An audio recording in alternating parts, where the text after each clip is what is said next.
The first McDonald's opened on this date. Welcome back to On This Day. Today's date is May 15th, 2023. It is the 130th day of the year. You got 230 days left in 2023. It's the 20th Monday in the 20th week and the 57th day of spring. You got 37 days left until summer.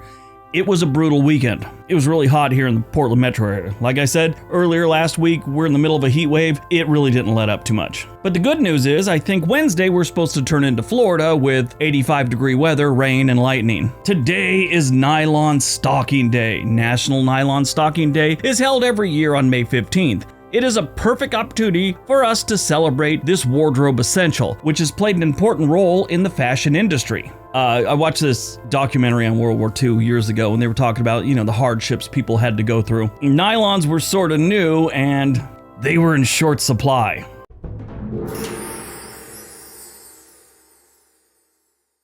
During World War II, the nylon material was used extensively for parachutes and other war materials, such as airplane cords, ropes, and the supply of nylon consumer goods was curtailed. Prior to nylon, they used silk in a lot of fashion things. At the beginning of World War II, the United States had difficulty importing silk from Japan, as you can imagine, because we were at war with them. So in comes DuPont, the chemical company. They had this nylon product, which wasn't in wide use yet. They convinced the army that it would replace silk. They started using it and realized it was pretty effective. It was shrink-proof, elasticity was good, and it was moth-proof. Once everyone was convinced this was a pretty good product, the nylon stockings they had been making became very popular. Since DuPont was pumping out as much nylon as they possibly could. Hey guys, this is Briggs from the editing room. I forgot to say they were pumping out nylon for World War II. Now back to the video.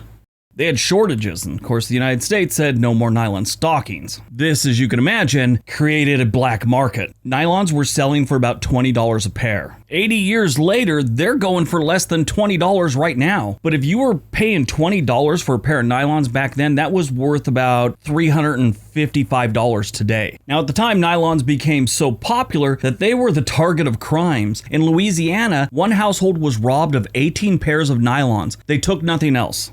In Chicago, they had some murders, and robbery was ruled out because the nylons were still on the person or untouched. In August of 1945, 8 days after Japan surrendered, DuPont announced that it would resume producing stockings, and newspaper headlines cheered, "Peace is here, we now have nylons on sale." DuPont's announcement indicated that nylons would be available by September, and the motto was "Nylons by Christmas."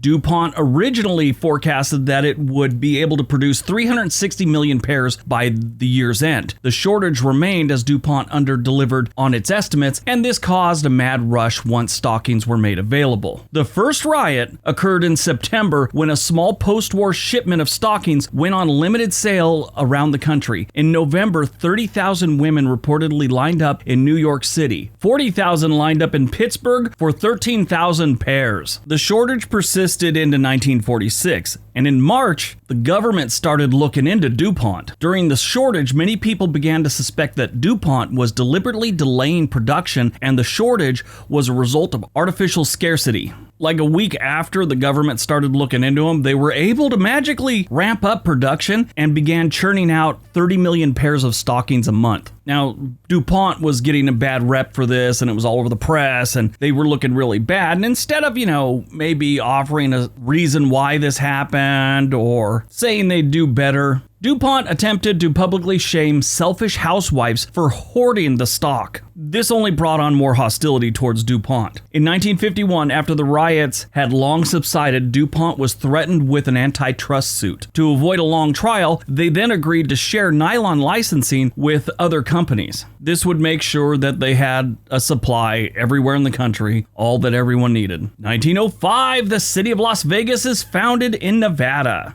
1940, Richard and Maurice McDonald's opened the first McDonald's restaurant. I've talked about this before in case you didn't get my little speech on it. If you've never seen the movie Founder, definitely watch it. It's about the founding of McDonald's. They deal with these two brothers and how they made McDonald's what it is. And then this guy, Ray Kroc, comes in to help them franchise it. And he makes a bunch of money and then basically ushers the brothers out of the business. The movie really painted Ray Kroc, and I've read other things. He was just kind of not a very nice businessman, which I think if you say businessman, that kind of says not very nice already. Their brain just works a little bit different. But he was very successful.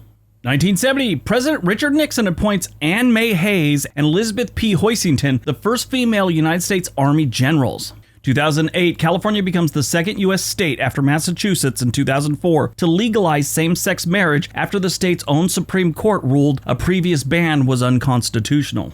2010, Jessica Watson becomes the first person to sail non-stop and unassisted around the world, solo. Movies released on May 15, 1981, Chariots of Fire. Two British runners, one a Jew and the other a Christian, compete in the 1924 Olympics. The film was nominated for 7 Academy Awards, winning 4, including Best Picture. It was a really good movie. It was a little long and it was a little slow, but it was still good enough to keep you watching the whole thing. Born on May 15th, 1981, Jamie Lee Sigler. Best known for portraying mezzo-soprano on HBO's The Sopranos from 1999 to 2007. She had a recurring role as herself on Entourage, which was pretty funny, and also made appearances on shows like Will and Grace and How I Met Your Mother and Ugly Betty. These days, she's been on a show called Big Sky. I haven't seen that one, but she's on there. She is married to Cutter Dykstra, who is the son of Lenny Dykstra, the famous baseball player. And they have 2 sons, Bo and Jack. Died on May 15, 2007, Reverend Jerry Falwell, American evangelical Southern Baptist pastor and televangelist who was the defendant in the landmark First Amendment Supreme Court case against Hustler magazine. He also went on to famously claim the purple Teletubby was a homosexual. He also went on to say that the September 11, 2001 attack occurred because God was angered by homosexuals and homosexual advocacy groups and the purple Teletubby. In early 2005, Falwell was hospitalized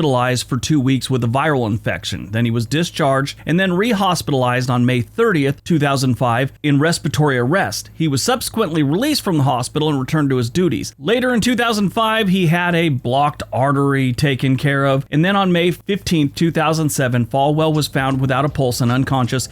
I think that goes without saying. If you don't have a pulse, you're probably unconscious.